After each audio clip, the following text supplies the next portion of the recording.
안녕하세요. 사연에 빠지다의 DJ 민영입니다. 오늘도 첫 번째 사연 시작하기 전에 구독과 좋아요 버튼 눌러주시고요. 그럼 오늘의 사연 바로 시작해볼게요. 안녕하세요. 요즘 인생에서 가장 평화롭고 행복한 나날을 보내고 있는 평범한 중년 여성입니다. 그간 채널을 시청하면서 저와 비슷한 사연에 공감도 하고 세상에 힘든 사람이 나만 있는 게 아니구나 위로를 얻기도 했는데요. 문득 제 인생 이야기도 힘든 세월을 겪고 있는 누군가에게 위로가 되지 않을까 싶어 글을 써봅니다. 저는 남편과 이혼한 후 혼자서 아이를 키우고 있습니다. 남편과의 첫 만남을 이야기하려면 아주 오랜 시간 전으로 거슬러 올라가야 하네요. 일단 제가 자라온 가정 환경부터 이야기할게요. 저는 할머니 손에 컸습니다. 조손 가정이었죠. 저희 부모님께서는 제가 갓난아기였던 시절에 이혼을 하셨습니다. 할머니께 전해 듣기로는 어머니께서는 이혼하신 후 곧바로 재혼을 하셔 외국으로 떠나셨다고 합니다. 지금껏 어머니의 생사 여부조차 모르고 살고 있으니 사실상 제게 어머니라는 존재는 없는 것이나 마찬가지죠. 아버지께서는 핏덩이였던 저를 할머니께 버리듯 떠맡기고는 사라지셨습니다. 당시 할머니께서는 단칸방에서 근근히 생활을 이어가시던 중이었고 갑자기 떠맡게 된 아이의 눈앞이 캄캄하셨다고 합니다. 몸이 건강했다면 뭐라도 일을 찾아 시작했겠지만 젊은 시절 아버지를 키우시느라 이리저리 혹사당했던 몸은 아픈 곳 투성이었습니다. 그렇지만 울고 있는 아이를 굶길 수는 없는 노릇이니 할머니께서는 노쇠하신 몸을 이끌고 매일같이 동네를 돌아다니며 폐지를 줍기 시작하셨다고 합니다. 그런 할머니를 딱하게 여긴 동네 상가 주민들이 국가에서 지원받을 수 있는 것들을 이것저것 알아봐 주었지만 할머니는 기초생활수급자 신청조차 할 수 없었습니다. 연락도 되지 않는 아버지 때문이었죠. 요즘에는 복지제도가 발달돼서 어떻게 변했을지는 모르겠지만 당시에는 교류가 있든 없든 경제적 능력이 있는 자식이 존재한다는 이유만으로 신청 자격을 얻을 수 없었거든요. 그렇게 할머니는 비가 오나 눈이 오나 매일같이 낡은 리아카를 끌고 폐지와 공병을 얻으러 다니셨습니다. 이렇게 이쁜 것 두고 어떻게 발걸음이 떨어졌을까? 이렇게 이쁜 것을 두고. 어렸을 적 제 귀에 딱지가 않도록 할머니께서 하셨던 말씀입니다. 할머니께서는 밤이 되면 언제나 저를 무릎에 앉히시고는 머리를 쓰다듬어 주시며 저런 말씀을 하시곤 하셨습니다. 어렸던 저는 할머니의 말씀이 정확히 무슨 뜻인지 이해할 수 없었지만 그저 머리를 쓰다듬어 주시는 할머니의 손길이 좋았던 걸로 기억합니다.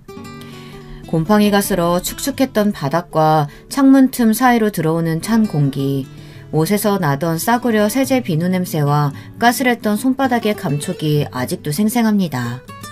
할머니께서는 밤마다 제게 옛날 이야기를 해주셨습니다.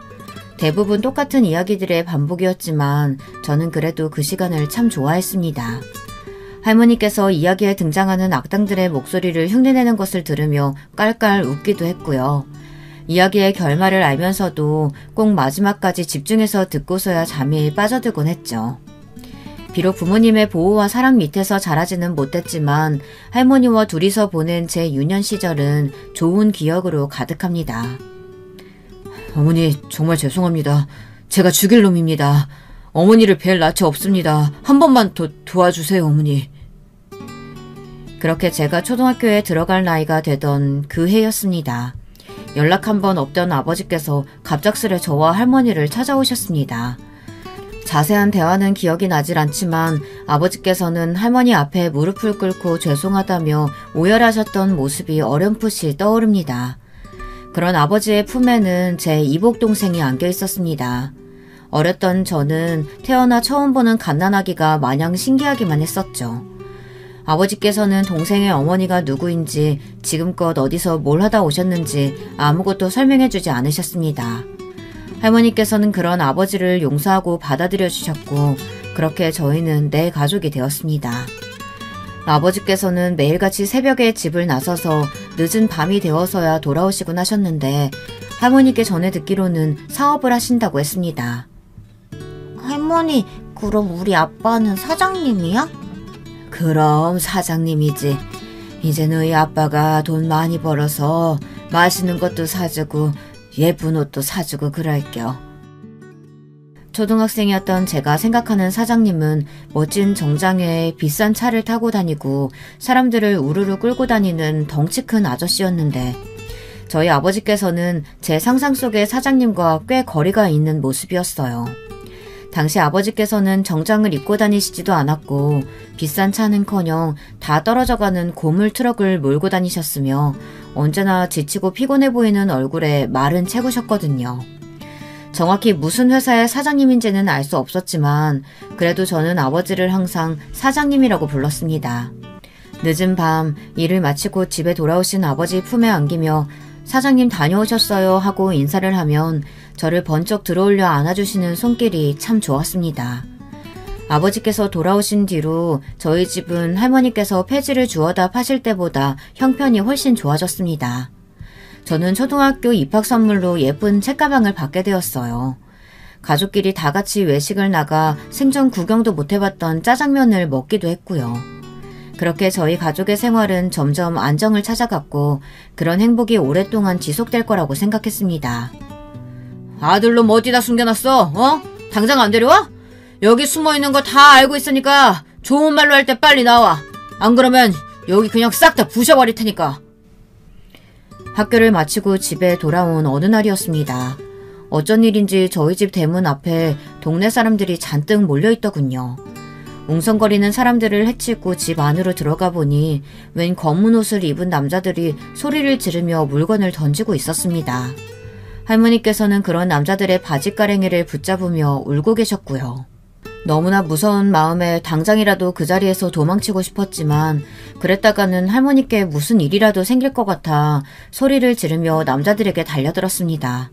우리 할머니 괴롭히지 말고 집에서 나가라고 바락바락 악을 썼죠. 당연히 그 남자들에게는 씨알도 먹히지 않을 소리였고 한 남자가 들고 있던 강목을 제게 휘두르려 하자 할머니께서는 다급하게 몸을 날리셨습니다.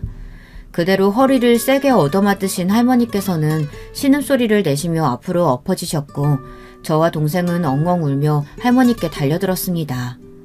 그때 밖에 서 있던 사람 중 누군가 신고를 했는지 경찰차 소리가 들려왔어요. 남자들은 혀를 차며 도망치듯 사라져버렸죠. 집안은 난장판이 되었고 할머니께서는 그 뒤로 한동안 허리가 아파 거동조차 제대로 하지 못하셨습니다. 당연히 아버지께서는 집에 돌아오시지 않았고요.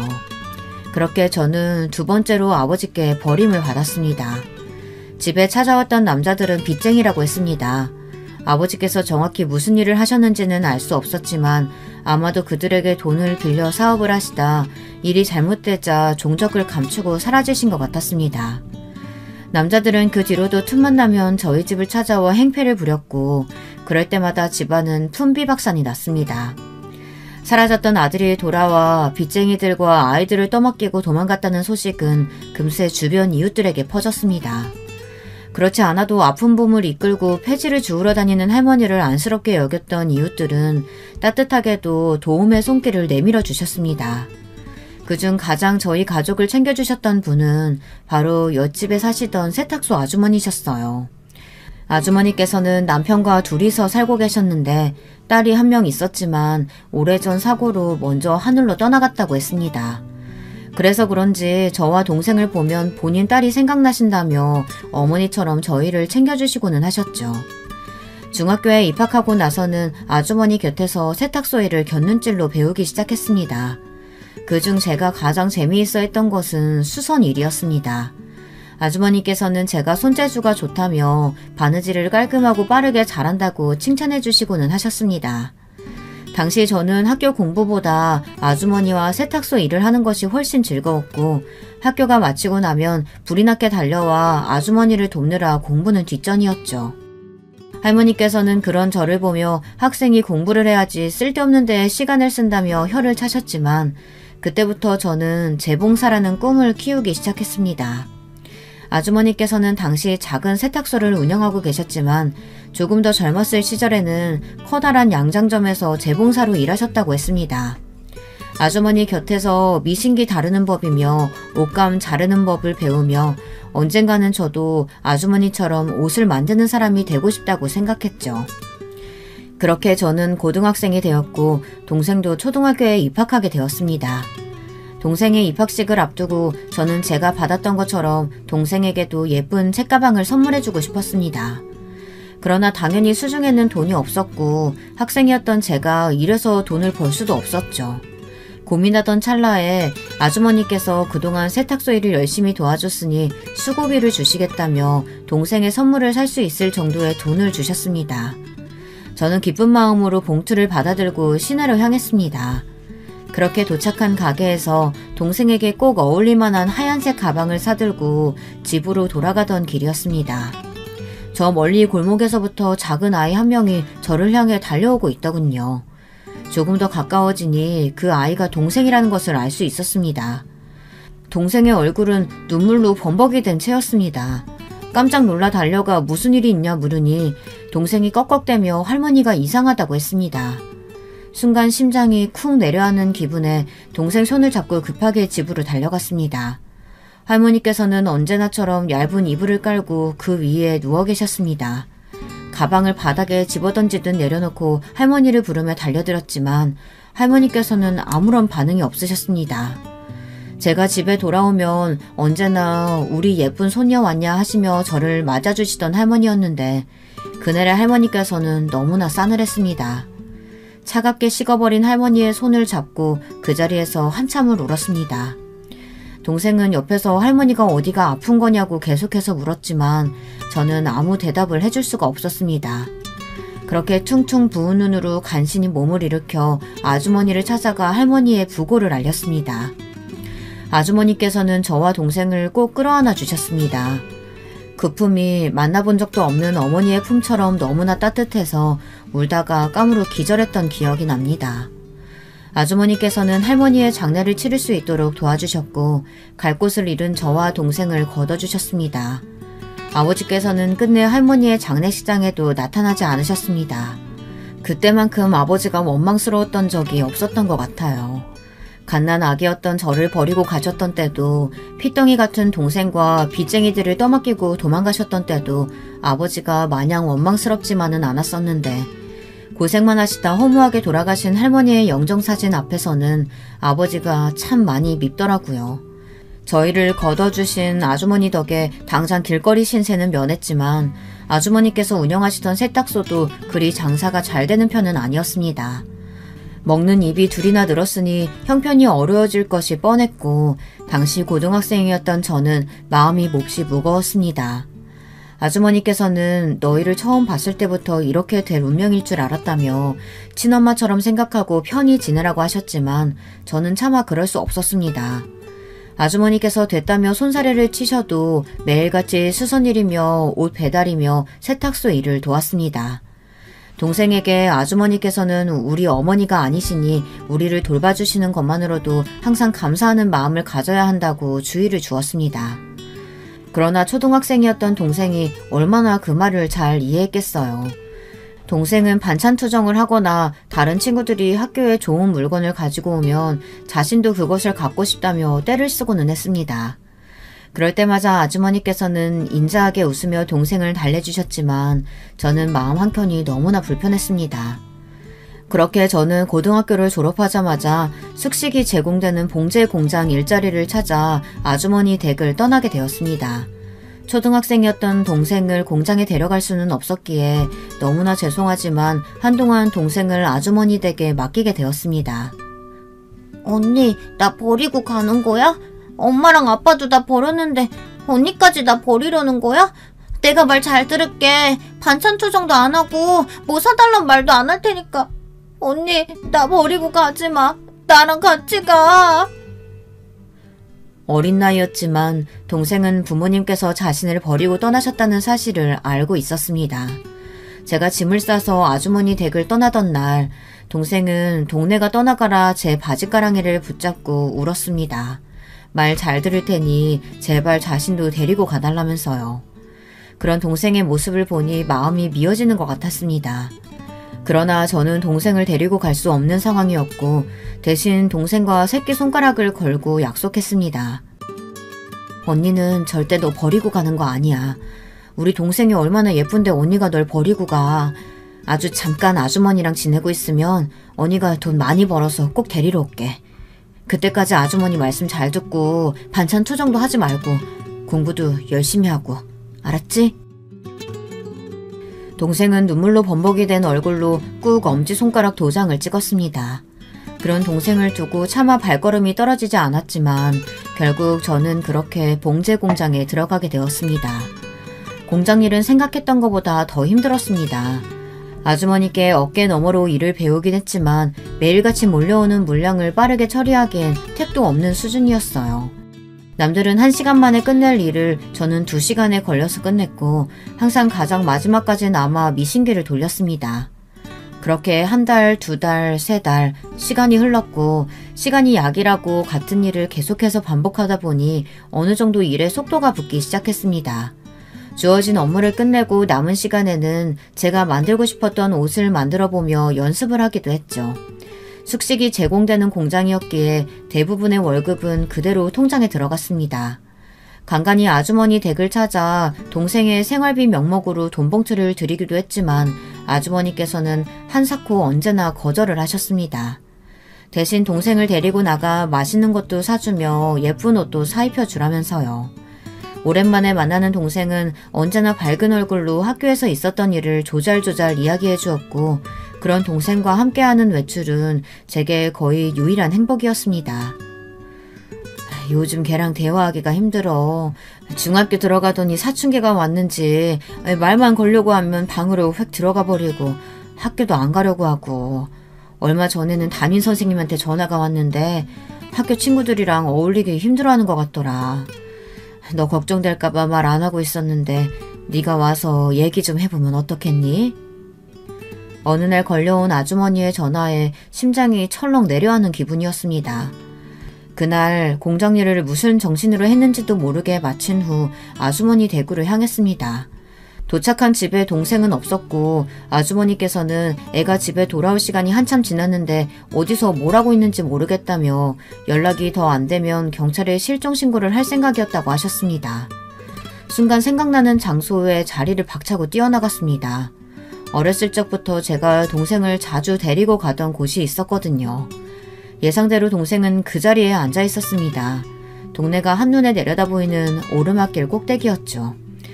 언제나 밤늦게 돌아오시던 할머니를 기다리며 항상 동생과 그 장소에서 할머니 찾기 놀이를 했었거든요. 너 여기서 뭐해? 아주머니 걱정하셔. 지금 시간이 몇 시인데. 내가 아주머니 말씀 잘 듣고 공부도 잘하고 있으랬잖아. 왜 언니 말 안 들어? 어? 제 목소리에 깜짝 놀라 뒤를 돌아본 동생의 얼굴은 흘러내린 눈물과 상처들로 엉망이 되어 있었습니다. 저도 덩달아 놀라 급하게 동생에게 달려갔죠. 학교에서 무슨 일이 있었냐, 누가 이런 거냐 물으니 한참 동안 대답 없이 엉엉 울기만 하던 동생은 망설이다 입을 열었습니다. 나 학교에서 애들이 괴롭혀. 부모도 없고 가난하다고 남의 집에 얹혀 산다고. 언니, 나 데리고 가주면 안 돼? 나 언니랑 같이 살고 싶어. 언니랑 같이 살면 나 공부도 열심히 하고 언니 속도 안 썩일게. 제발 나 데리고 가. 여러분이라면 그 상황에서 어떻게 대답하셨겠어요? 현실적으로 생각하자면 저보다 아주머니께서 동생을 훨씬 잘 돌봐주실 수 있는 상황이었지만 저는 도저히 입이 떨어지질 않았습니다. 그저 동생과 같이 눈물을 흘리며 등을 토닥여줄 뿐이었죠. 그렇게 저는 결국 아주머니 댁에서 동생을 데리고 나왔습니다. 숙식이 제공되던 봉제 공장에서 나와 지금껏 모아두었던 돈으로 작은 단칸방을 얻었고 공장 근처에 있던 작은 수선집에서 일하게 되었습니다. 동생은 함께 살기 시작한 이후로 저와 약속했던 대로 학교도 열심히 나가고 공부도 착실히 하며 잘 지냈습니다. 공부에 큰 뜻이 없었던 저와는 다르게 동생은 머리가 좋았습니다. 중학교 내내 전교권의 성적을 내더니 고등학교에 입학하고 나서도 반에서 1등을 놓치지 않았습니다. 그런 동생은 저의 자랑거리였고 수선집 사람들에게 항상 동생 이야기를 했습니다. 제가 동생 얘기를 꺼내려고만 하면 다들 질렸다는 듯 손을 내저을 정도였죠. 비록 일하느라 몸은 고됐지만 동생을 생각하면 힘이 났습니다. 동생은 언제나 자신 때문에 고생하는 제게 미안하다며 꼭 좋은 대학, 좋은 회사에 들어가서 언니 호강시켜주겠다는 말을 달고 살았습니다. 그렇게 동생은 결국 명문대학교에 전액 장학금을 받고 입학하게 되었고 살고 있던 지역과 멀어진 터라 기숙사에 들어가게 되었습니다. 동생이 떠나고 나니 그제야 제 인생을 챙길 여유가 생기기 시작했어요. 그때 제 나이가 30살 가까이 되었지만 한 번도 연애는커녕 남자와 가까이 지내본 적도 없는 쑥맥이었습니다. 그런 제가 처음으로 관심을 가지게 된 남자가 바로 남편이었습니다. 남편은 제가 일하던 수선집의 손님이었어요. 정기적으로 와서 매번 큰 거래를 하는 모습에 사장님께 저분은 뭐하는 사람이냐 물으니 근방에서 큰 옷가게를 운영하는 사장님이라고 했습니다. 처음엔 그저 작은 관심이었지만 마주치는 횟수가 늘어날수록 점점 대화도 많이 나누게 되었고 남편도 제게 어느 정도 호감이 있어 보였습니다.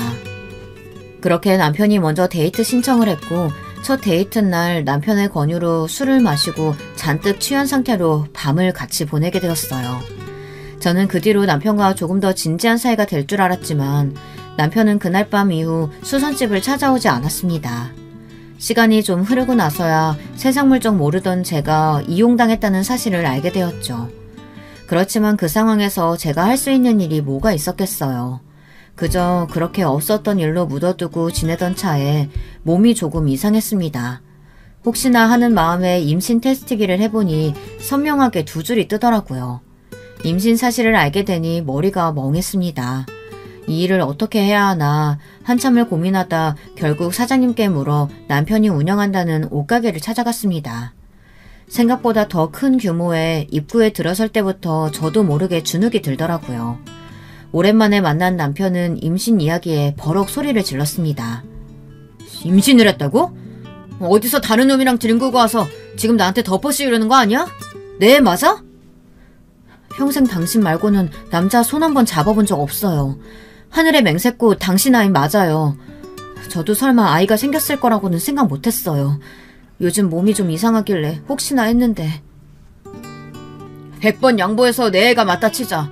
그래서 뭐 결혼이라도 하자는 거야? 당연히 지울 거지?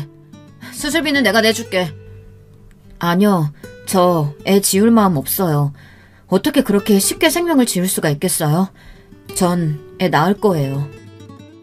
단호한 제 말에 남편은 제발 지워라. 너 같은 여자랑 결혼할 생각 없다며 계속해서 폭언을 쏟아냈지만 저는 결코 아이를 지울 생각이 없었습니다. 남편과 결혼하고 싶어서가 아니라 이미 제 뱃속에 생겨난 생명을 사지로 내몰고 싶지 않았어요. 저를 버리고 가신 부모님처럼 책임감 없는 행동을 하고 싶지 않았거든요. 그렇게 한참 동안 실랑이를 벌이다가 결국 먼저 손을 든 것은 남편이었습니다.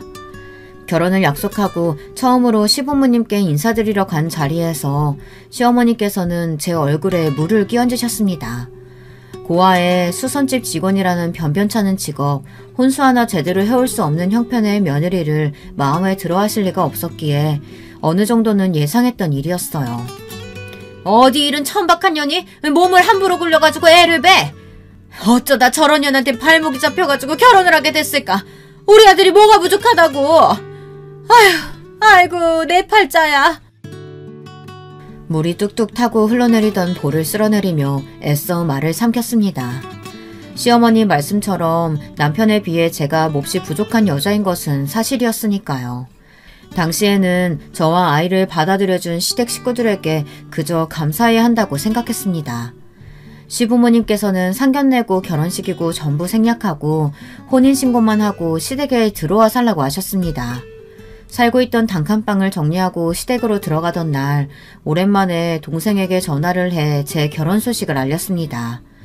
동생은 여전히 기숙사에 살며 대학교를 다니고 있었고 장학금을 받아 제 도움 없이 지내고 있었죠. 잘 지내지? 실은 나 결혼하게 됐어. 늦게 연락해서 미안해. 갑자기 결혼을 한다고? 지금까지 그런 얘기 한 번도 없었잖아. 언제부터 만났어? 뭐 하는 사람인데? 상견례는 언제 하고? 미안. 그동안 너무 정신이 없었어서. 만난 지는 몇 달 안 됐는데 옷가게 사장님이야. 시댁도 잘 살고. 상견례랑 결혼식은 생략하기로 했어. 어차피 상견례에 올 사람도 너밖에 없잖아. 그냥 바로 혼인신고하고 시댁으로 들어가서 살려고. 오늘 집도 정리했어. 상견례는 그렇다 쳐도 잘 사는 집이라며 결혼식은 왜 생략하는데. 뭐야 언니, 제대로 된 사람이랑 결혼하는 거 맞아? 솔직히 말해, 무슨 일이야? 동생은 뭔가 이상한다는 것을 눈치챘는지 꼬치꼬치 캐묻기 시작했고, 결국 저는 남편과 있었던 일을 이야기해주며 혼전 임신이라는 사실을 알렸습니다. 걱정스러운 목소리의 동생에게 어디 멀리 가는 것도 아니고 그냥 새로운 식구들이 생기는 거다. 결혼 후에도 여전히 나는 네 언니고 우리 관계에는 변함이 없으니 도움이 필요하면 언제든 편하게 연락하라는 말을 덧붙이며 전화를 끊었습니다. 그렇게 저는 시댁에 들어가 살게 되었고 시어머니가 원하시는 대로 수선집 일도 그만두고 살림을 하기 시작했어요. 시댁에서 저는 거의 가정부와 다름없는 존재였습니다.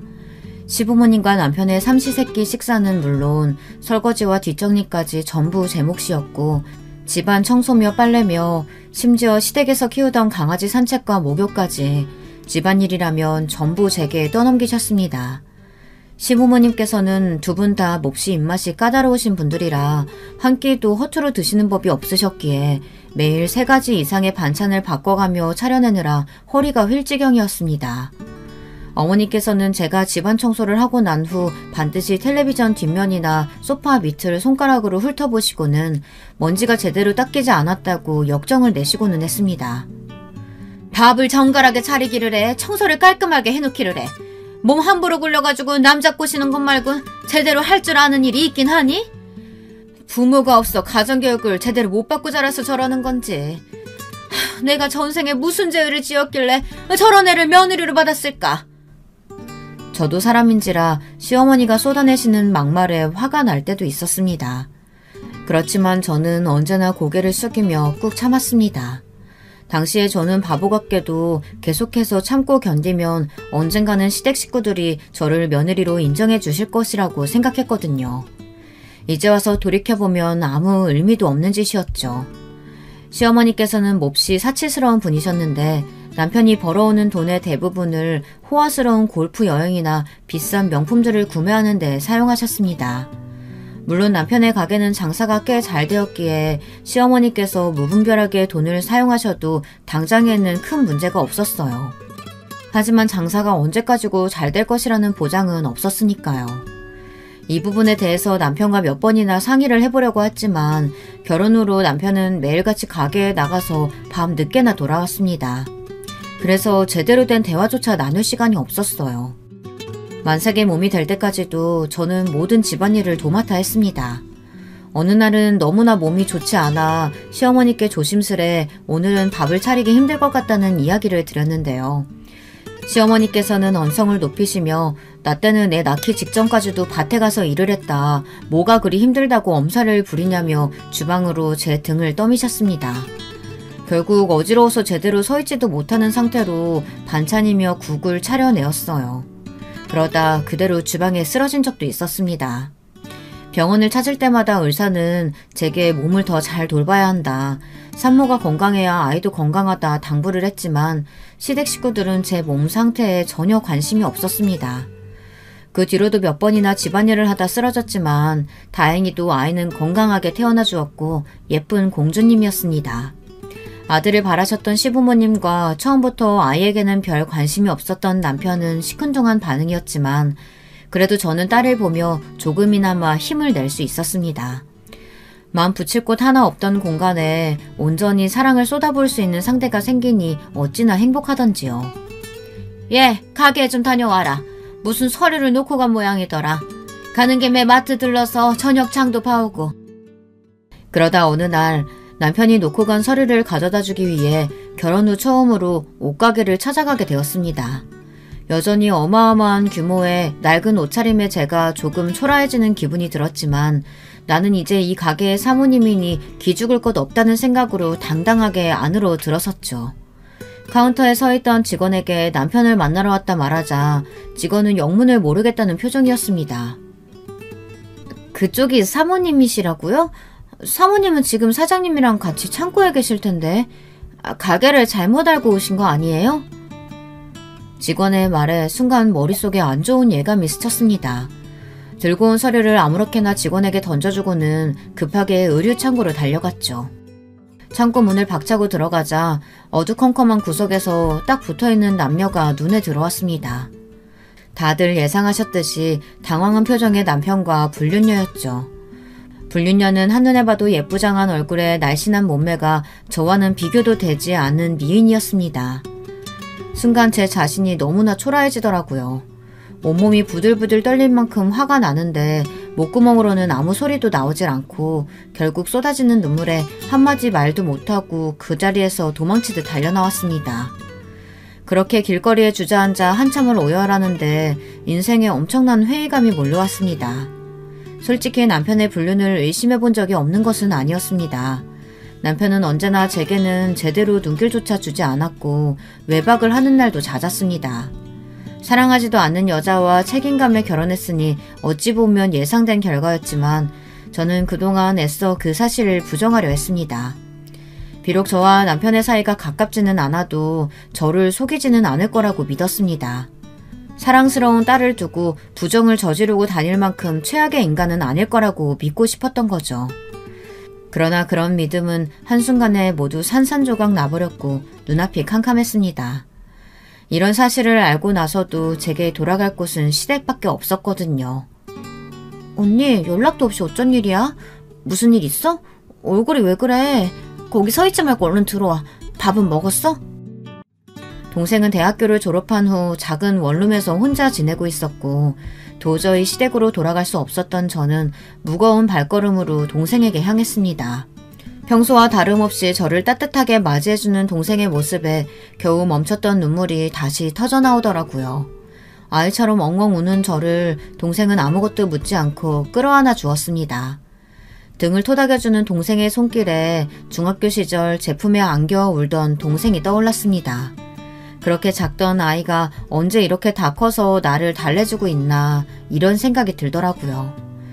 그날 밤은 오랜만에 동생과 이런저런 이야기를 하며 보냈습니다.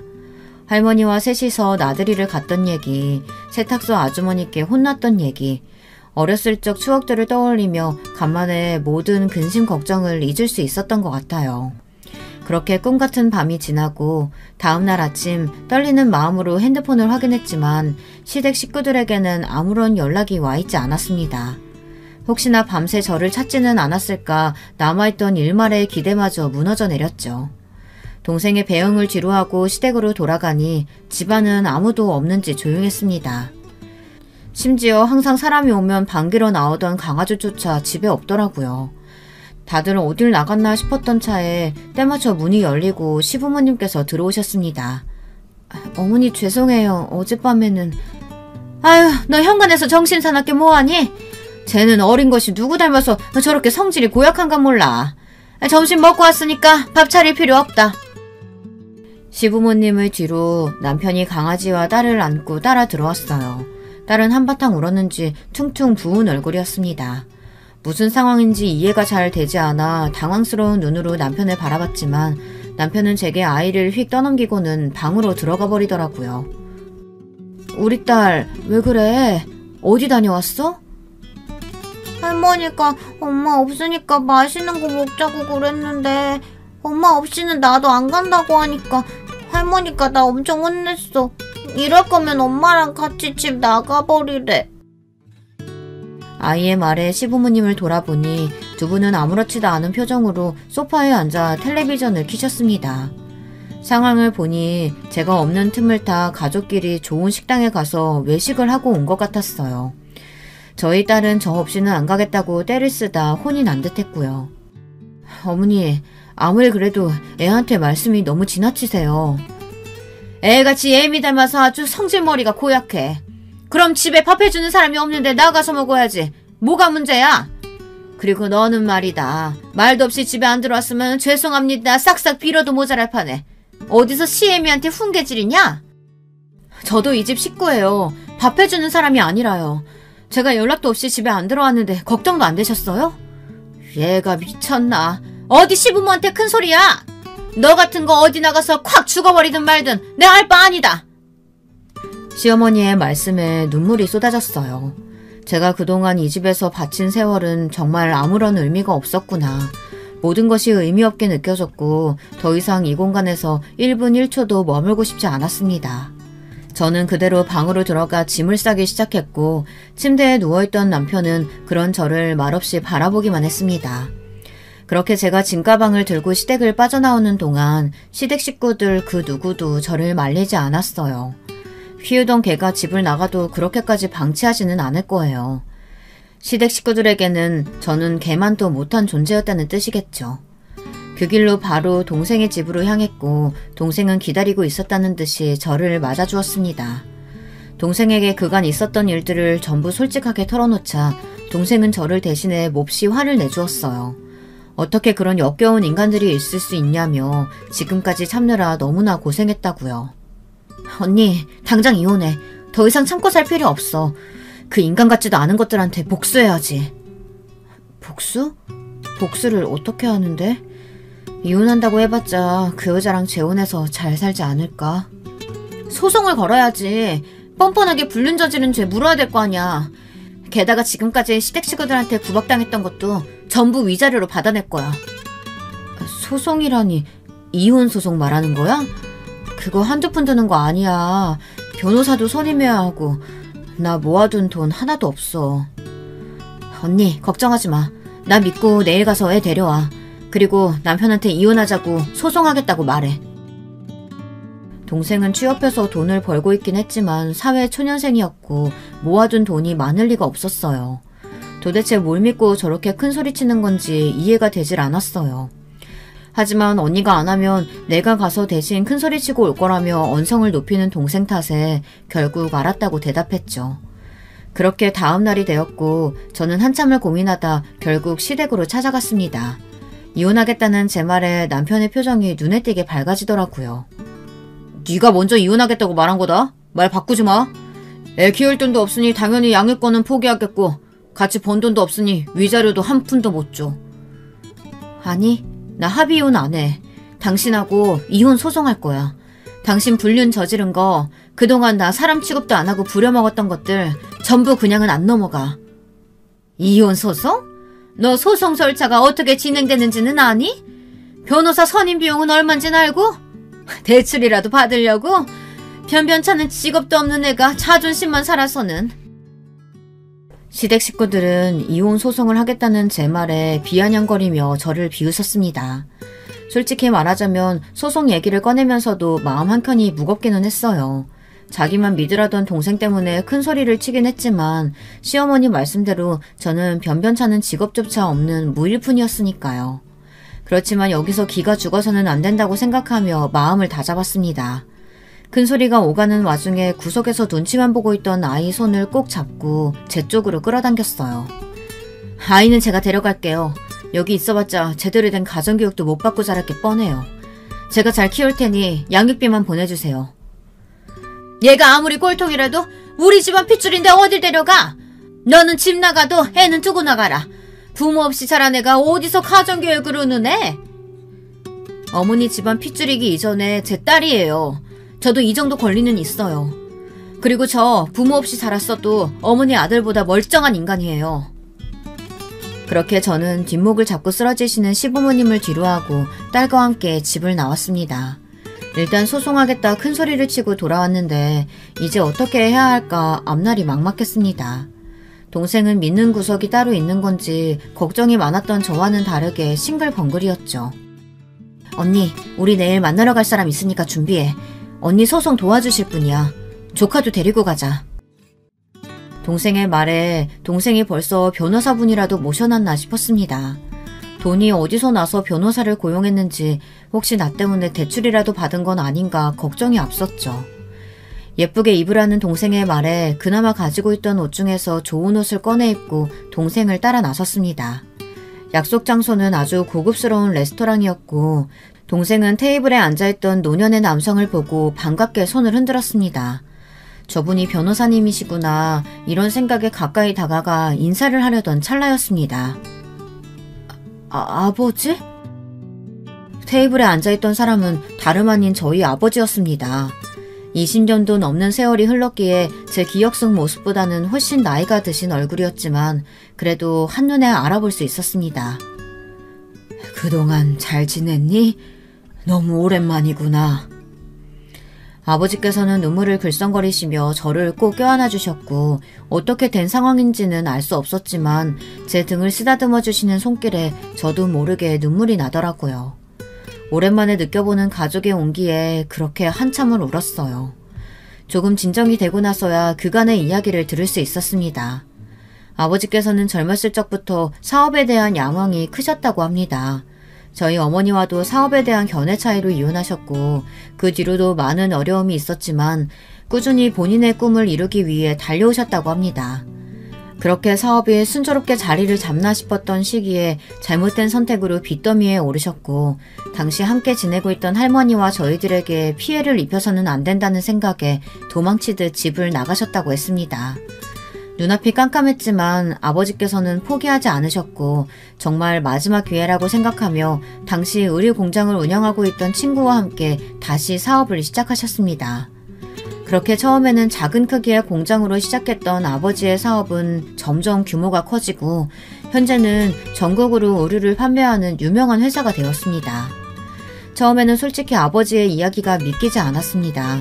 그렇게 성공했으면 지금까지 왜 할머니와 우리를 찾지 않았냐며 원망스럽게 따지기도 했죠. 그러나 아버지께서는 사업이 어느 정도 자리를 잡은 뒤로 꾸준히 저희를 찾아다녔다고 하셨습니다. 어머니께서 돌아가신 뒤로 너희의 소재를 찾을 수가 없었다. 시설에 들어간 것도 아니고 동네 사람들 말로는 세탁소에서 자라났다는데 내가 찾아갔을 때는 세탁소는 이미 문을 닫은 지 오래였다. 그렇게 아버지께서는 백방으로 저희를 찾기 위해 노력하셨고 결국 동생이 다녔던 대학을 통해 연락이 닿았다고 합니다. 처음 연락을 받은 동생은 아버지께 이제 와서 아빠 노릇 하려고 해도 늦었다. 언니랑 나는 고아라고 생각하고 자랐고 앞으로도 그럴 테니 다시는 연락하지 말라며 전화를 끊어버렸다고 했습니다. 그러나 아버지께서는 본인의 잘못을 누구보다 잘 알고 있다며 너희가 부담스럽다면 먼저 연락하지 않을 테니 이제라도 아빠 노릇을 하게 해달라고 부탁하셨다고 합니다. 사실 정말로 다시는 연락할 생각이 없었는데 언니 이야기 듣다 보니 아버지께서 이 타이밍에 나타난 게 하늘이 정해준 운명이 아닐까 싶어서. 그동안의 사정을 알게 되신 아버지께서는 무슨 일이 있어도 소송에서 이기게 해주겠다며 이혼 전문 로펌에 연락해 가장 유능한 변호사를 선임하셨다고 했습니다. 소송 준비는 변호사들이 알아서 할 테니까 너는 그저 마음 편하게 쉬고 있으면 된다. 그간 얼마나 고생이 많았니. 몸난 부모 탓에. 이제 다시는 그런 취급받고 살게 하지 않으마. 그렇게 아버지의 도움으로 이혼 소송 준비가 시작되었고 제게 아버지라는 든든한 지원군이 생긴 줄은 꿈에도 모르던 시댁 식구들은 소장을 받고서야 놀라서 제게 연락을 해왔습니다. 남편은 이제라도 소송을 포기하면 이해심 넓은 본인이 참고 살아주겠다며 소송 비용이 얼만지나 알고 일을 벌이는 거냐 큰 소리를 쳤습니다. 제가 홧김에 소장을 보내긴 했지만 조금 겁을 주면 결국 꼬리를 내리고 다시 시댁으로 돌아올 것이라고 생각했던 모양입니다. 그러다 저는 시댁 식구들의 연락에 일절 답장을 하지 않았고 소송이 준비되는 동안 아버지가 구해주신 아파트에서 딸과 함께 아주 오랜만에 편안하고 안락한 시간을 보냈습니다. 시간이 흘러 재판 당일이 되었고 아버지께서는 본인의 롤스로이스를 타고 변호사와 함께 아파트 앞으로 저를 데리러 오셨습니다. 생전 처음 보는 값비싼 차에 전용 운전기사까지 분에 넘치는 대접에 몸둘 바를 몰라 하자 아버지께서는 앞으로 자주 보게 될 테니 익숙해지라며 웃음을 지으셨죠. 도착한 법원 앞에는 시댁 식구들이 서 있었고 저는 그들 앞에서 당당한 모습으로 롤스로이스에서 내렸습니다. 당연히 초라한 모습으로 법원에 나타날 거라고 생각했던 제가 롤스로이스의 최고의 변호사에 아버지가 사주신 명품들을 온몸에 휘감고 나타났으니 시댁 식구들 입장에서는 얼마나 당황스러웠겠어요. 그런 시어머니의 표정은 난생 처음 봤습니다. 마치 못 볼 것이라도 봤다는 듯 입을 떡 벌리시고는 아무 말도 못 하시더라고요. 저는 그런 시댁 식구들을 쌩 지나쳐 먼저 재판장 안으로 들어섰습니다. 당연히 재판은 볼 것도 없이 제게 유리하게 흘러갔습니다. 이혼 소송은 생각보다 절차가 복잡하고 시시비비를 가리기가 어려워 2차, 3차 재판까지 가는 경우가 많다고 하던데 저희 소송은 전혀 그럴 필요가 없었어요. 남편이 그동안 육아에 제대로 참여하지 않은 점을 비롯해 가정에 소홀했던 점, 부부관계에 의무를 다하지 않은 점, 시댁 식구들이 그동안 저를 정서적, 신체적으로 학대해왔다는 것, 불륜 사실 등이 모두 정확한 증거들로 입증되었고 저를 무시해 제대로 된 준비조차 해오지 않던 남편은 쏟아지는 증거들과 몰아세우는 저희 측 변호사의 변변찮은 변론 한마디 해보지 못하고 재판이 마무리되었습니다. 남편은 친권과 양육권을 모두 빼앗기게 되었고 엄청난 위자료와 양육비를 제게 지급하게 되었습니다. 그렇게 후련한 마음으로 법원을 나서려는 제게 잔뜩 화가 난 남편이 달려와 손을 잡아챘습니다. 너 뭐야? 그 옷차림이며 롤스로이스며 변호사는 또 무슨 돈으로 데려왔어? 어디서 뭐 돈 많은 늙은이라도 꼬셨냐? 자네 지금 내 딸한테 뭐하는 짓인가? 당장 그 손 못 놓겠나? 법원 밖에서 기다리시던 아버지가 다가와 호통을 치시자 남편은 깜짝 놀라며 고개를 숙였습니다. 딸이라뇨? 사장님께서 여긴 어떻게? 예상 밖의 전개에 놀라운 어리둥절한 표정으로 서 있는데 남편은 너무나 당황스러운 얼굴로 저와 아버지를 번갈아 쳐다봤습니다. 알고 보니 남편의 옷가게가 저희 아버지께서 운영하시던 의류회사의 가맹점이었더라고요. 세상에 어떻게 이런 우연이 있을 수 있을까요? 여러분께선 이 기막힌 운명이 믿어지시나요?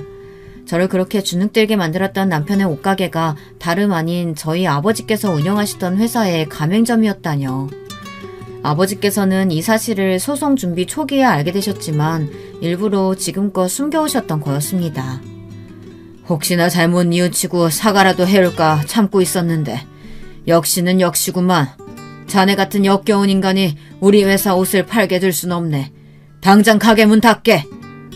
사장님, 아니 장인어른, 죄송합니다. 제가 죽을 죄를 지었습니다. 한 번만 다시 생각해 주시면.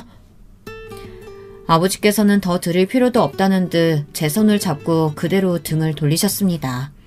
뒤늦게 상황을 파악하신 시부모님과 남편이 뒤를 쫓아오며 애걸복걸 애원을 했지만 아버지께서는 들은 척도 하지 않고 차에 올라타셨죠.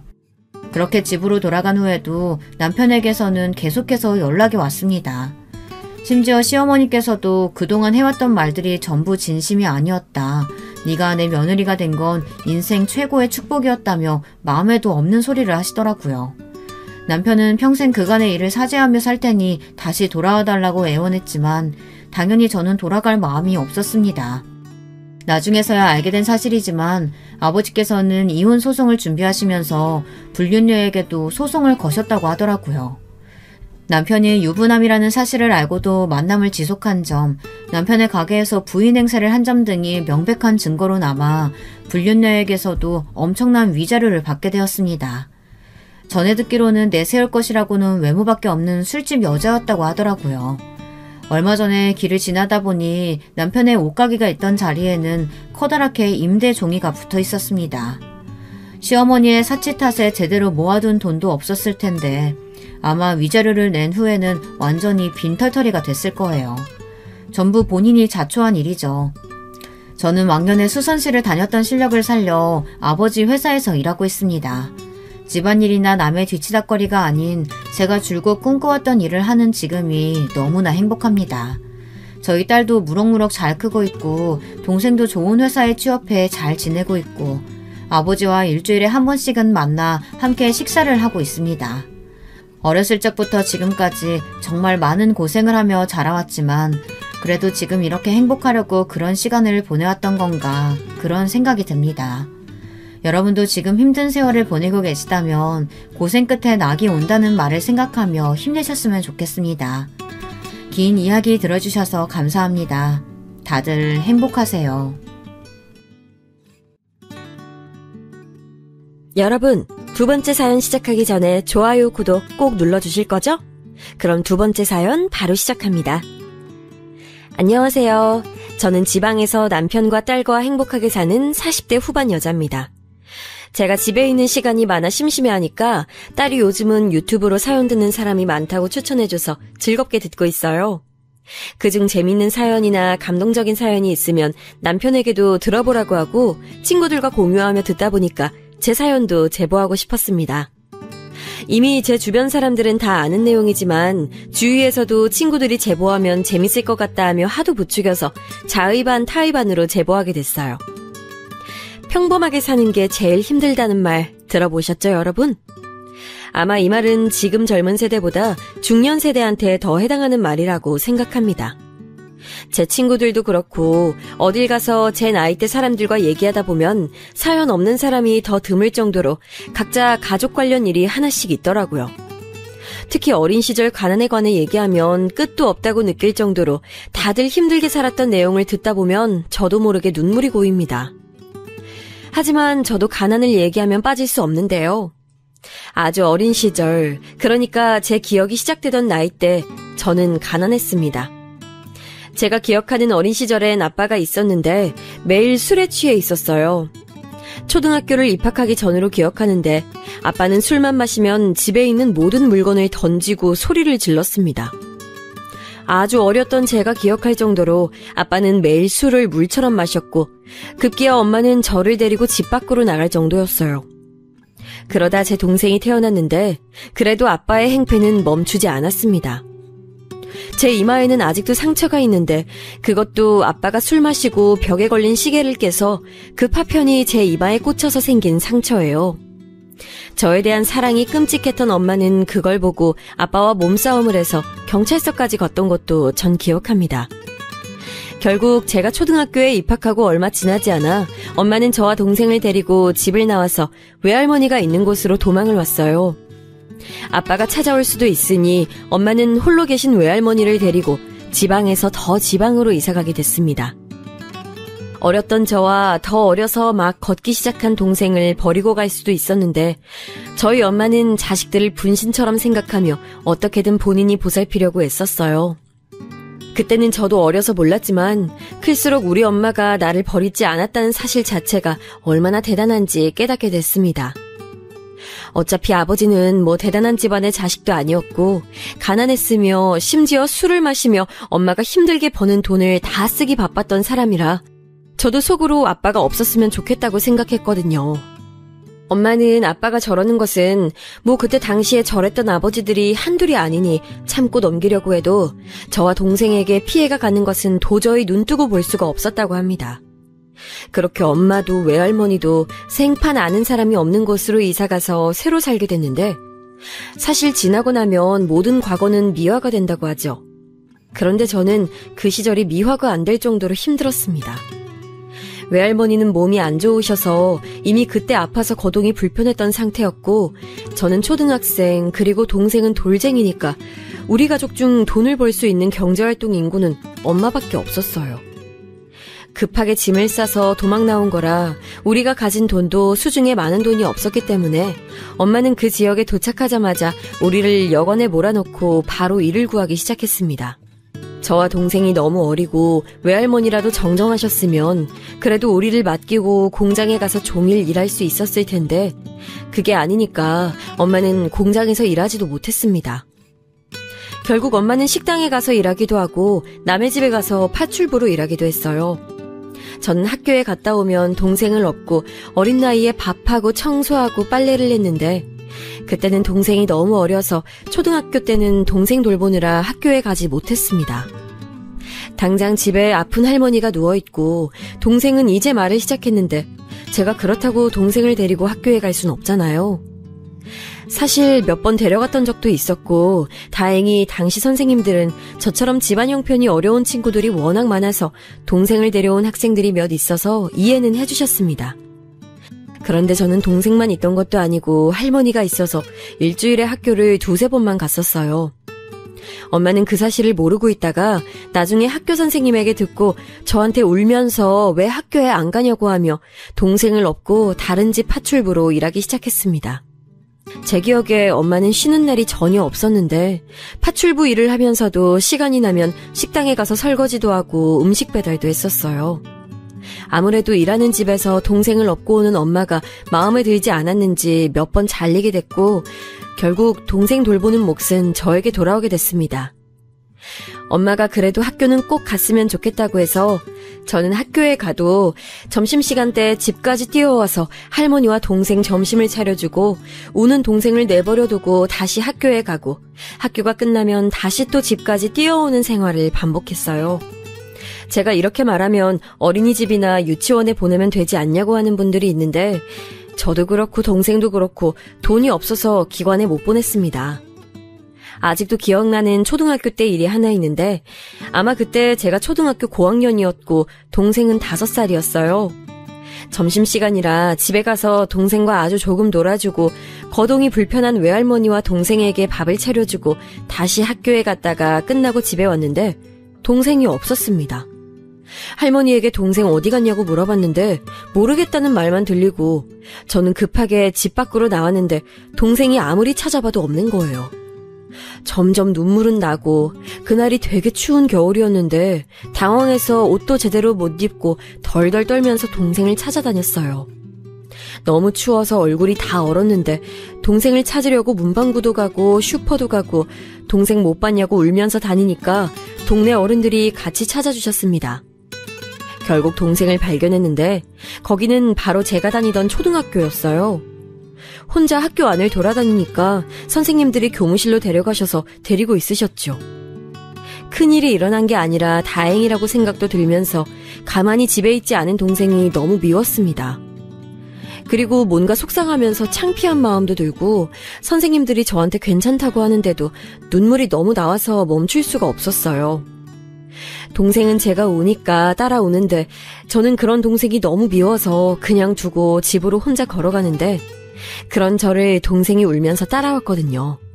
집에 가는 내내 동네 어른들이 동생 찾았냐고 다행이라고 저한테 말씀하시는데 그게 뭔가 기분이 너무 싫었습니다. 분명 동생을 다시 찾은 게 기쁜데 기쁘면서 슬픈 마음이었어요. 지금도 그 감정을 정의 내리기 힘듭니다. 그런데 집에 와서 엄마한테 그날 있었던 일을 얘기하는데 엄마가 그 말을 듣고 막 우시는 거예요. 우리한테 미안하다고 동생도 저도 안쓰럽다고 우는데 그 눈물을 보고 저는 말한 것을 후회했습니다.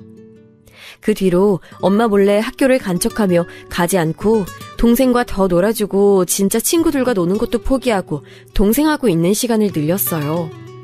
동생은 다행히 여자라서 저와 같은 옷을 입을 수 있어서 옷값에 많은 돈을 투자하지 않을 수 있었습니다. 엄마는 그때 동네에서 잘 사는 집에 가서 가정부로 일했는데 엄마가 살림을 되게 잘하셔서 부잣집 사모님들이 엄마를 많이 원하셨습니다.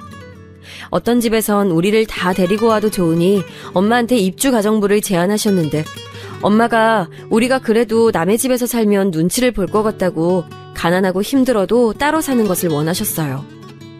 그러다 엄마는 다른 집보다 돈을 많이 주는 집에서 가정부로 일했는데 저는 초등학교 때 어렸던 동생을 데리고 엄마가 일 끝나는 것을 기다리며 커다란 대문 앞에 동생을 데리고 서 있던 적이 되게 많아요. 지금도 기억이 생생한 그 집은 대문이 우리 집보다 더 커 보였습니다. 저녁 시간이 지나면 엄마가 그 집에서 나왔는데 엄마를 기다리던 저와 동생은 엄마가 보이면 너무 기뻐서 엄마한테 달라붙었어요.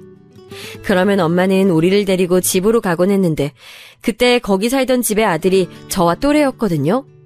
저보다 3살 많은 오빠였는데 제가 동생하고 밖에서 엄마를 기다리면 그 오빠는 들어와서 같이 놀자고 했었습니다. 일찍 철이 들었던 저는 들어가면 왠지 안 될 것 같아서 거절했는데 그러면 그 오빠는 마당에서 놀자고 저를 끌고 들어갔어요. 제 기억에 그 집 사모님이 저와 오빠가 노는 것을 싫어해서 저는 그것도 싫었습니다. 그래서 제가 대문 밖에 앉아있으면 그 오빠는 대문 밖으로 나와 저희와 같이 놀았어요. 놀았다고 해도 별거 없었고 말 그대로 그냥 공기놀이 하거나 땅바닥에 나뭇가지로 그림을 그리면서 놀았습니다. 가끔 그러고 있으면 대문 밖으로 자동차를 타고 오빠의 아버지, 그러니까 집주인 사장님이 도착했는데 우리가 노는 것을 보고 웃으면서 안에 들어오라고 하셨던 게 기억나요. 아주 가끔 안으로 들어가면 사모님은 한숨을 쉬면서 엄마한테 눈치를 줬고 엄마는 서둘러서 우리를 데리고 밖으로 나왔습니다. 사장님은 그러지 않아도 된다고 저녁을 먹고 가라고 했는데 사모님은 그런 우리를 반기지 않으셨죠. 지선아, 엄마가 안으로 들어오지 말랬잖아. 들어오라고 했다고 들어오면 안 돼. 지영이 데리고 집으로 가. 저는 엄마가 곤란해하는 것이 진짜 싫기도 했고 어렸어도 사모님이 저를 싫어한다는 사실은 알았기 때문에 그 뒤로는 더욱 들어가지 않았어요. 우리 엄마가 거기서 돈을 다른 집보다 많이 받으며 일할 수 있었던 것은 주인이었던 사장님의 아버지가 그때 살아계셨는데 우리 엄마 요리를 너무 좋아하셨대요. 엄마는 다른 청소나 빨래도 잘하셨지만 요리를 특히 잘했는데 손이 많이 가는 요리도 혼자서 깔끔하게 빨리하니까 그 집에서 엄마를 원하셨다고 합니다. 특히 엄마가 갈비찜을 진짜 잘하시는데 그건 아무리 요리법을 알려줘도 저조차도 엄마 손맛을 따라가지 못하거든요. 회장님이 엄마 갈비찜을 너무 좋아하셔서 많은 돈을 주며 요리만 시키실 정도였으니 말 다 했죠? 그렇게 저는 중학교에 입학했는데 중학교 때 도시락을 싸서 다녔습니다. 그때 엄마가 아침마다 바쁜데 꼭 저와 동생을 먹인다고 도시락은 항상 싸주셨거든요. 그걸 학교에 가져가면 친구들이 제 도시락이 맛있다고 탐내는 경우가 많았습니다. 사실 초등학교 때랑 중학교 때 질 나쁜 친구들이 우리 집이 특히 가난하니까 놀리던 경우도 많았어요. 너희 엄마 남의 집에서 일하지? 아빠는 어디 가고 엄마만 집에 있어? 한창 예민한 시기인 중학생 때 저런 말을 들으면 속상하면서 왜 우리 집은 돈이 없지 생각하면서 가난을 탓한 적도 수없이 많아요. 나도 멀쩡한 아파 밑에서 크고 싶고 맛있는 것도 먹고 싶고 간식도 마음껏 먹고 싶었죠. 그래서 저는 저렇게 남의 집에서 일하는 엄마가 부끄럽거나 그러진 않았어요. 그냥 그 어린 마음에도 내가 성공해서 우리 엄마가 남의 집에서 더 일하지 않도록 해야겠다는 생각만 했었습니다. 그리고 아빠가 없다는 놀림은 저한테 하나도 타격이 없었는데 제 어린 시절 아빠에 대한 기억이 너무 안 좋았기 때문이에요. 동생은 말도 하기 전에 엄마가 데리고 도망쳤기 때문에 아빠를 아예 기억하지 못하는데 저와 엄마는 오히려 그런 동생이 다행이라고 생각할 정도로 아빠는 개차반이었습니다. 그러다 중학생 때 외할머니가 돌아가셨고 그때는 동생도 학교에 다닐 때라 엄마는 더 많은 시간을 내서 일하셨어요. 중학생 때도 학교에서 돌아오면 저는 동생을 돌보느라 바빴고 공부에 집중하고 싶어도 그러지 못했습니다. 엄마는 일하느라 바쁘니까 제가 집에서 주로 청소와 빨래를 했는데 어린 동생을 챙기다 보면 학교에서 힘드니까 집중하지 못하는 시간도 많았어요. 그래도 그런 생활이 익숙해진 건지 저는 초등학교 때보다 중학교 때는 더 괜찮게 느껴졌습니다. 동생과 저는 엄마가 파출부 일만 끝내고 집에 올 때는 그 집 앞에서 기다렸고 가끔 엄마가 파출부 일이 끝나고도 식당에 가서 영업 마감을 도울 때가 있었는데 그럴 때는 집에서 엄마를 기다렸어요. 엄마는 우리에게 기다리지 말고 빨리 자라고 했는데 저는 이상하게 엄마 얼굴을 봐야 잠이 들 수 있더라고요. 고등학교 갈 나이가 됐는데 사실 저는 고등학교에 진학하고 싶지 않았습니다. 그럴 시간에 공장에 가서 일하면 동생도 더 나은 생활에서 공부에 전념할 수 있고 엄마도 지금보다 일을 덜 할 수 있잖아요. 그런데 엄마가 심각하게 반대하셨어요. 무조건 무슨 일이 있어도 고등학교는 나오라고 하셔서 저는 지역에 있는 실업고등학교에 가게 됐습니다. 고등학교 때는 그래도 동생이 너무 어리지 않아서 그렇게 신경 쓰지 않아도 됐는데 그래서 공부를 열심히 했어요. 제가 유일하게 성공하는 방법은 공부라고 생각했고 성적을 좋게 받으려고 밤을 새워서 공부했습니다. 그렇게 공부하니까 학교에서 중학교 때와 달리 선생님들도 저를 좋게 봐주시고 나서서 취업 자리를 알아봐 주셨죠. 그렇게 저는 좋은 성적으로 고등학교를 졸업하고 지역에 있던 은행에 입사할 수 있었습니다. 제가 졸업하고 바로 은행으로 간다니까 엄마는 눈물을 흘리며 좋아하셨어요. 확실히 그리고 은행에서 일하며 돈을 버니까 훨씬 우리 집 형편이 나아지게 됐습니다.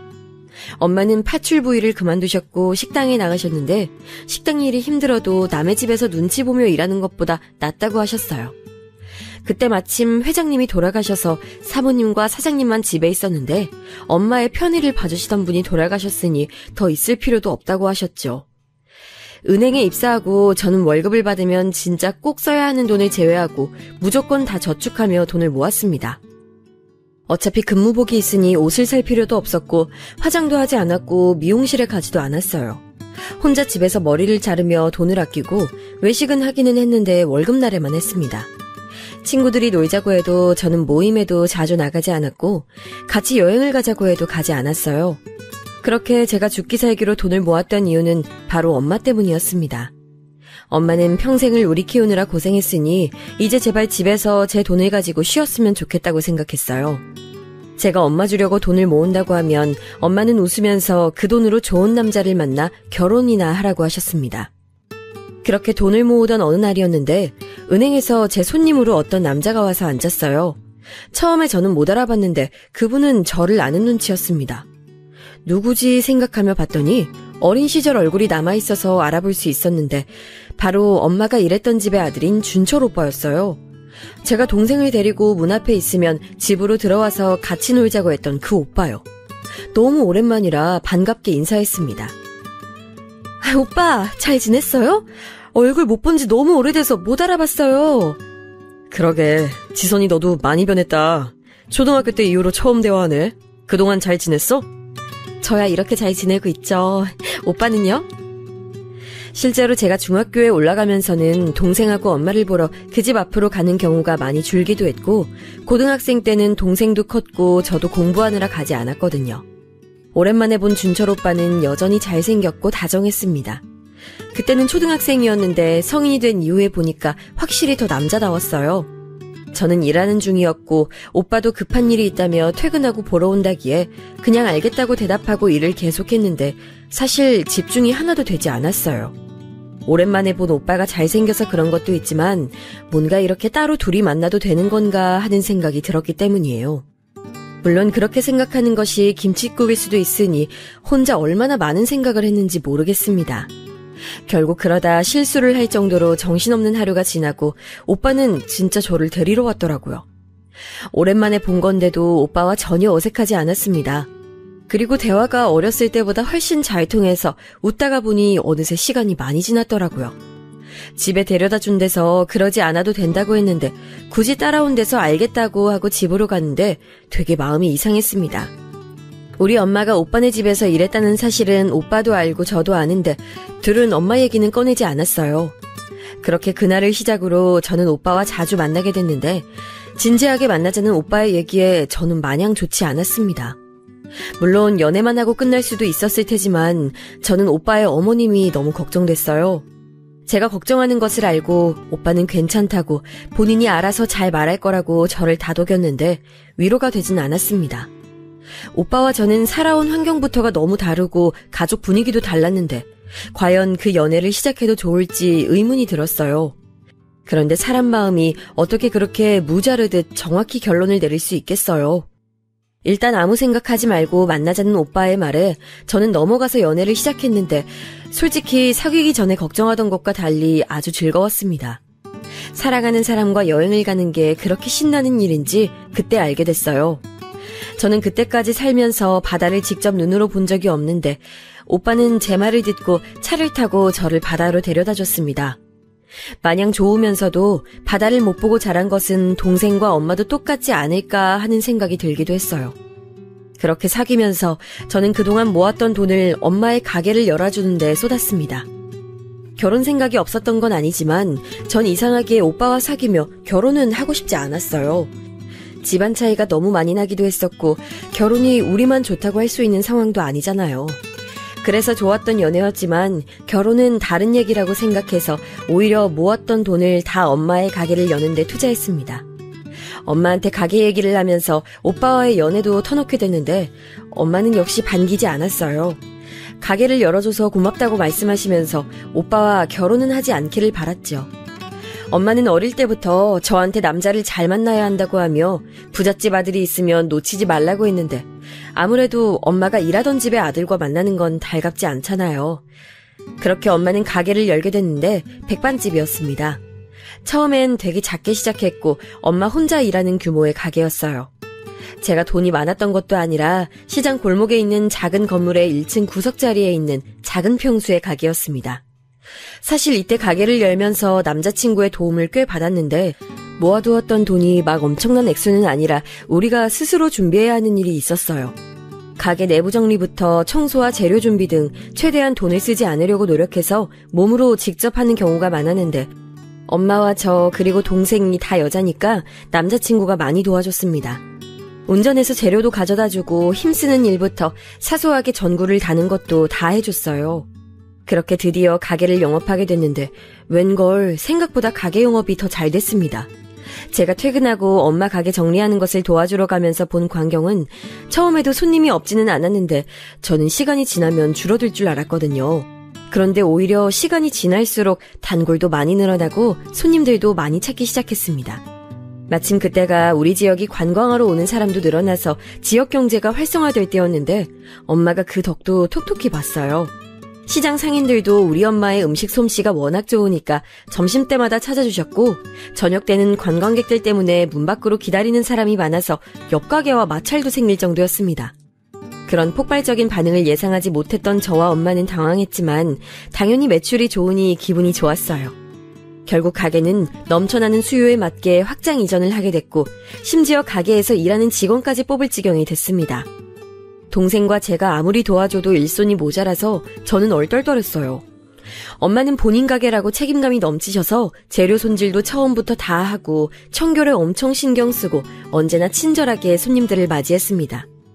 맨날 남의 집이나 남의 식당에서 일하다 본인의 가게가 생기니 너무 좋다고 하셨어요.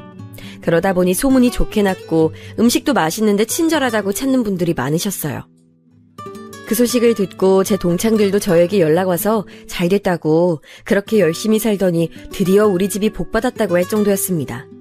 그 말엔 저도 동의했는데 진짜 그렇게 엄마는 하루도 쉬지 못하고 일했는데 드디어 보상을 받네 싶었거든요.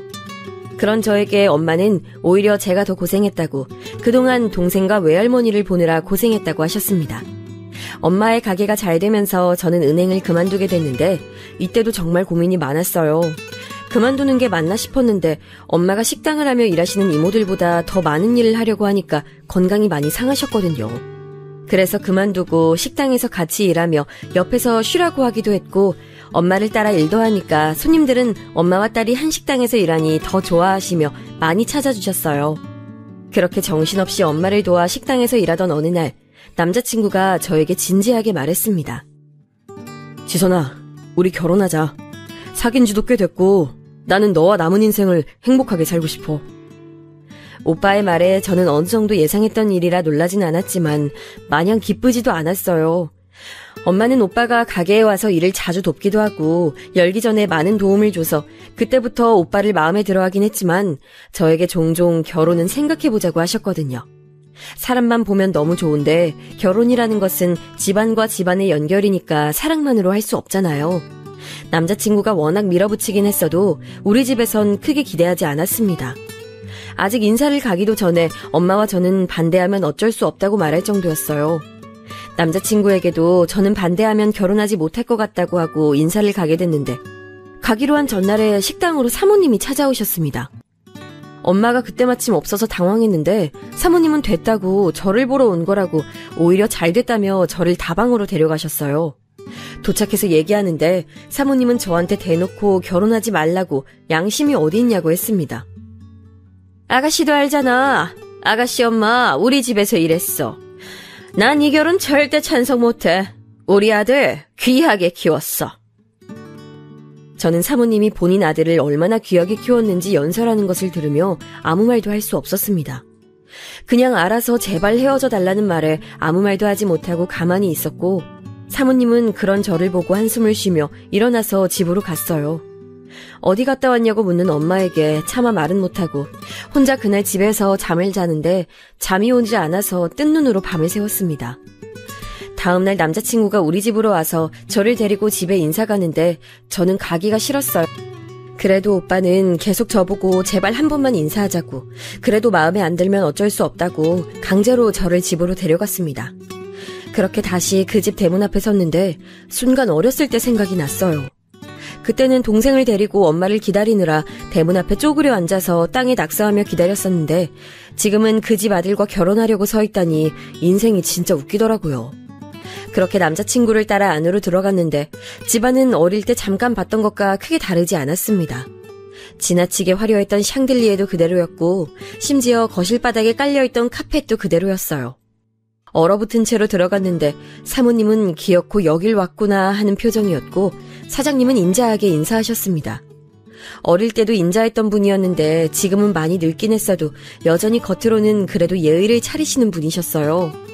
그나마 어릴 때와 다른 점이 있다면 우리도 식당을 해서 이제 엄마가 남의 집에 가서 돈을 벌지 않아도 된다는 점이었습니다.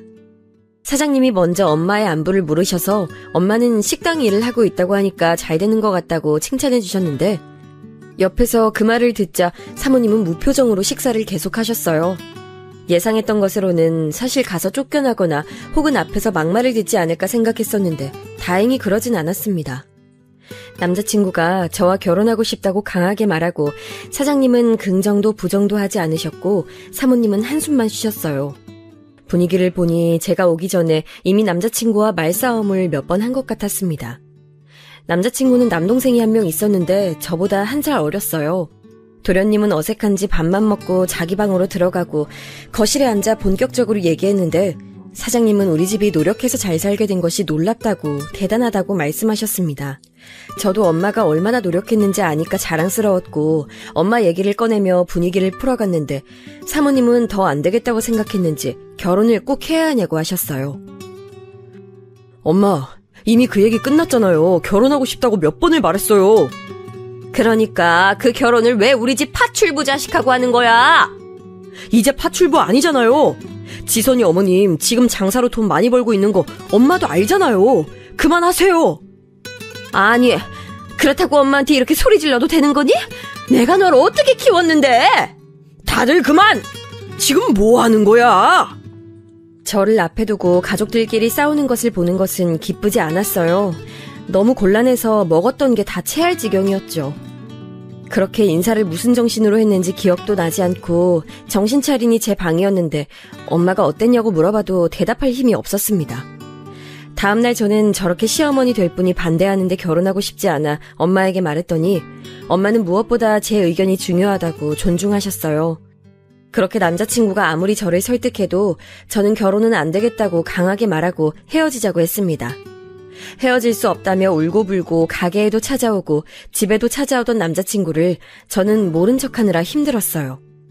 남자친구만 보면 당연히 저도 결혼해서 같이 살고 싶었는데 저를 대놓고 반대하는 시어머니를 보면 도저히 용기가 나지 않았습니다. 제가 헤어지자고 했는데 제가 더 많이 울었을 거라고 저는 장담할 수 있어요. 그렇게 헤어지고 소문으로는 사모님이 바로 선자리를 여기저기 물어보고 다닌다는 소리도 듣게 됐습니다. 저는 오히려 잘된 일이라고 생각하며 잡생각이 들지 않게 엄마를 도와 가게 일에 더 많은 시간을 투자했습니다. 사장님은 저를 그렇게 반대하진 않았는데 그렇다고 사모님의 반대를 막아줄 정도도 아니었나 보더라고요. 실제로 저는 백반을 배달하다가 남자친구가 선을 보는 광경도 직접 목격했습니다. 워낙 좁은 동네라서 선을 누구랑 보는지도 알 수 있었어요. 그렇게 몇 달의 시간이 지났는데 어느 날 제가 유독 몸이 이상했습니다. 식당에서 재료 손질을 하는데 그날따라 속이 너무 안 좋더라고요. 약을 먹을까 하다가 엄마가 제가 너무 신경을 많이 써서 신경통이라고 집에 가서 쉬라고 하길래 가서 쉬었는데 그 증상은 잊을만 하면 나타났어요. 소화제를 아무리 먹어도 낫지 않았고 이상해서 결국 동네 의원에 갔는데 저는 믿을 수 없는 말을 듣게 됐습니다. 네, 바로 의사 선생님은 저보고 임신했다고 하셨어요. 좁은 동네고 또 제가 어렸을 때부터 가던 동네 의원이라 저를 알던 선생님이었는데 저보고 그놈 자식이냐고 묻더라고요. 태어나서 처음이자 마지막으로 사귄 남자친구가 전 남자친구니까 당연히 그 사람의 자식이었죠. 이미 결혼은 없던 걸로 하고 각자 살 길 찾아서 간 사람이니까 저는 아이가 생겼다는 소식을 알리지 않으려고 했습니다. 그렇다고 이미 생긴 아이를 지울 수도 없고 혼자 나와서 엄마와 다른 지역으로 가서 살아야 하는 건가 생각했어요. 만약 제가 거기서 아이를 낳으면 분명 소문이 날 테고 그러면 그 집에도 피해가 가고 우리 아이도 키울 수 없다고 생각해서 엄마한테만 알렸습니다. 엄마는 처음엔 너무 놀랐지만 제가 침착하게 차라리 다른 동네로 가자고 하니까 현실적으로 그럼 식당은 어떡하냐고 물었어요. 이미 잘 되고 있던 식당이라 포기하기엔 너무 아쉬웠고 우리 집 가족들이 다 식당에 매달리고 있어서 지역을 옮기면 또 처음부터 다시 시작해야 했죠. 동생은 자기가 오빠네 집에 가서 알리겠다고 난리가 나서 그런 동생을 달래느라 엄마랑 제가 얼마나 고생했는지 몰라요. 현실적인 문제 때문에 고민하고 있을 때였는데 어느 날 우리 집 앞으로 전 남자친구가 찾아왔습니다. 못 본 척 들어가려 했던 저를 오빠는 붙잡았어요. 오빠, 여기 어쩐 일이야? 난 오빠랑 할 말 없어. 그냥 가줘. 나 얘기 들었어. 이미 동네에 소문 다 퍼졌어. 지선아, 나 너랑 꼭 결혼하고 싶어. 아무리 선을 봐도 네 생각이 오히려 더 나아. 저는 제가 말하지 않으면 아무도 모를 거라고 혼자 생각했는데 너무 순진했나 봐요. 이미 저를 병원에서 본 사람들이 임신했다고 그날 소문을 다 냈고 그 소문은 동네에 싹 퍼졌다고 했습니다.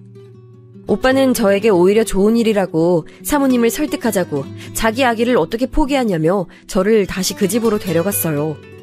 사모님은 임신이 그렇게 쉽게 되냐고 저에게 화를 내셨고 사장님은 그런 사모님을 막으며 이미 임신한 거 어떡하냐고 말리고 남자친구는 거기서 낳기로 했으니까 더 말하지 말라고 하고 아비규환이 따로 없었습니다.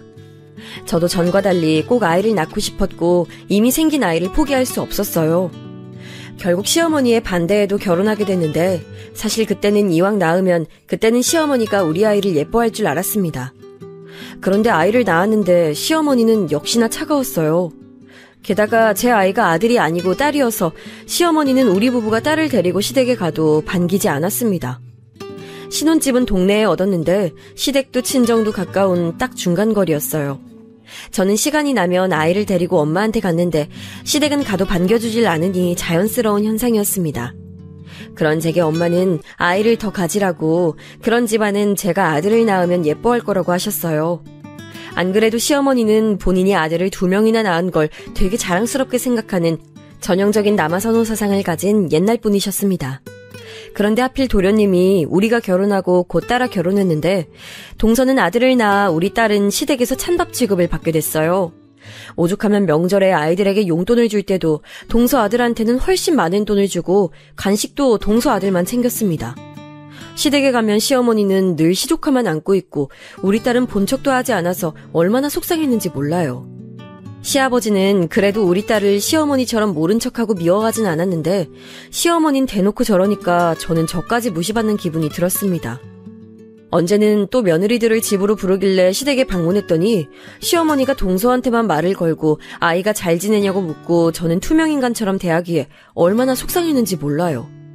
그런 일이 있을 때마다 집에 와서 남편에게 하소연하면 남편은 우리가 사랑을 많이 주면 된다고 하며 실제로 딸을 많이 사랑해줬습니다.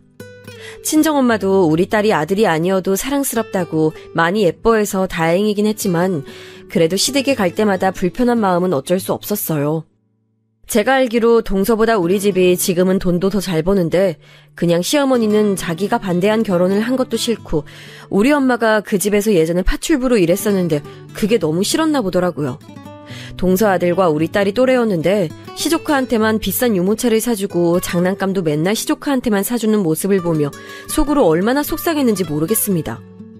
그렇다고 시어머니는 저한테 대놓고 괴롭히는 시집살이는 시키지 않았는데 명절이나 김장 문제로 고민을 했던 적은 실제로 없었어요.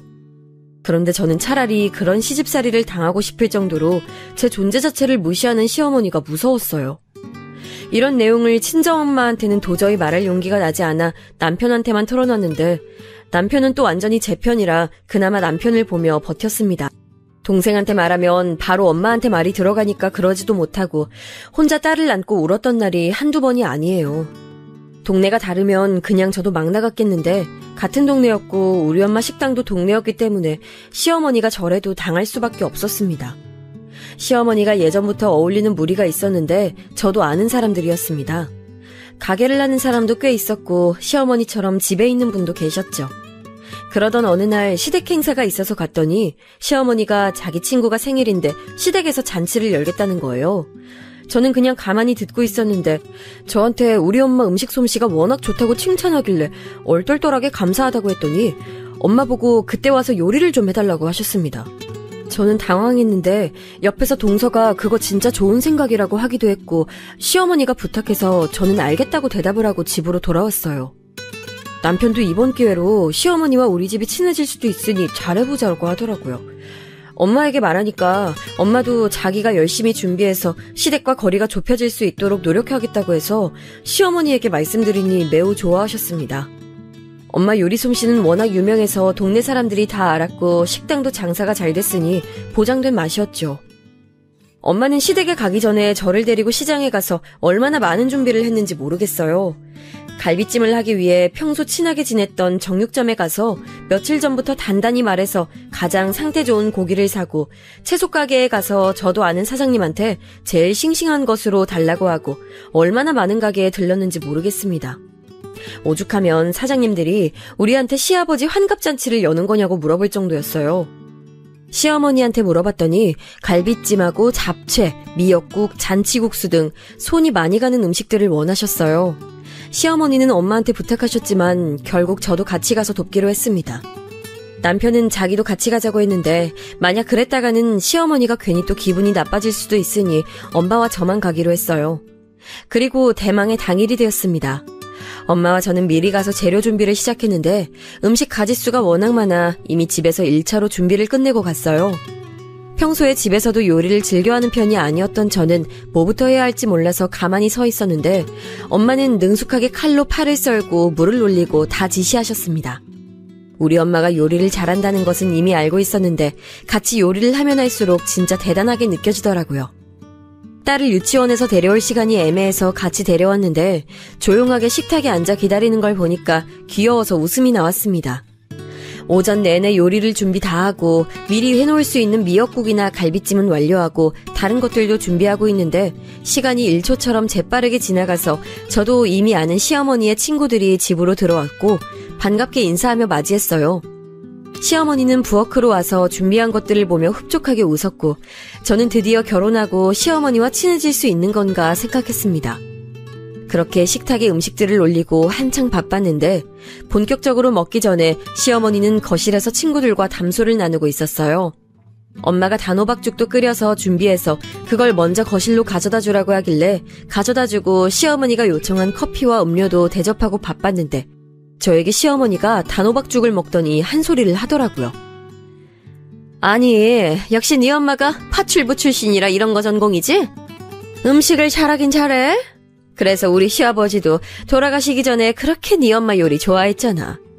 아, 그러고 보니 우리 집에서 일했어서 오늘 일할 때 편하긴 했겠다? 저는 저 말을 듣고 제가 잘못 들은 줄 알았습니다.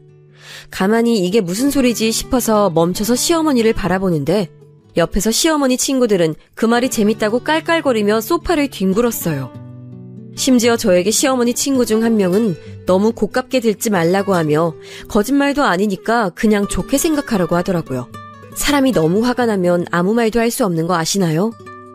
저는 마음 같아서는 소리 지르고 깽판을 치고 싶었는데 얼굴에 열이 올라서 새빨개지고 머리 끝까지 화가 나서 온몸이 부들부들 떨리기 시작했습니다. 이명도 들리고 현실이 믿기지 않고 이게 내가 들은 말이 진짜 맞나 싶어서 가만히 심호흡을 하며 정신을 차리려는데 시어머니가 거기에 저한테 한마디를 더 했어요. 네 딸은 그래도 적어도 우리 아들이 있으니까 남의 집 파출부 생활은 안 하겠다. 복 받았네. 저는 그 말을 듣고 참을 수가 없어서 들고 있던 쟁반을 바닥으로 던졌습니다. 시어머니는 지금 뭐 하는 거냐고 하고 저도 참을 수가 없어서 한 소리를 하려는데 그 순간 엄마가 부엌에서 나오셨어요. 저는 엄마가 저를 말리러 오는 줄 알고 말리지 말라고 하려 했는데 엄마는 예상치 못한 말을 했습니다. 사돈, 가만히 듣고 있으니까 너무 웃기네요. 오늘 생일인 당신 친구가 일하는 그 가게 건물 누구 건지 알아요? 그거 내 건물이야, 이 사람아! 엄마의 말에 놀란 것은 저도 포함이었어요. 그 친구는 무슨 소리냐고 하는데 엄마는 조용히 전화를 걸어 확인시켜줬습니다. 부동산에서는 무슨 일이냐고 하며 친절하게 말해주는데 진짜 엄마는 건물주였습니다. 아휴, 거지 새끼들이랑 놀아주기 참 힘드네. 아니 보자 하니까 무슨 예전에 못 살았으면 평생 못 살아야 해? 수준 떨어져. 그렇게 말하고 엄마는 부엌으로 가서 만든 음식을 다 바닥에 던졌습니다. 시어머니가 쫓아와서 사돈 오해라고 하는데 엄마는 쳐다보지도 않고 미역국을 바닥에 뿌리고 갈비찜과 잡채와 각종 음식도 다 바닥으로 던졌습니다. 그리고 가만히 서 있는 저와 제 딸을 데리고 집을 나왔어요. 집에 가면서 저는 엄마에게 진짜냐고 물으니까 엄마는 웃으면서 당연히 진짜라고 말했습니다. 그리고 나중에 알게 된 사실인데 엄마는 그동안 식당으로 이익을 보면서 그 돈을 다 모아서 건물을 샀다고 했어요.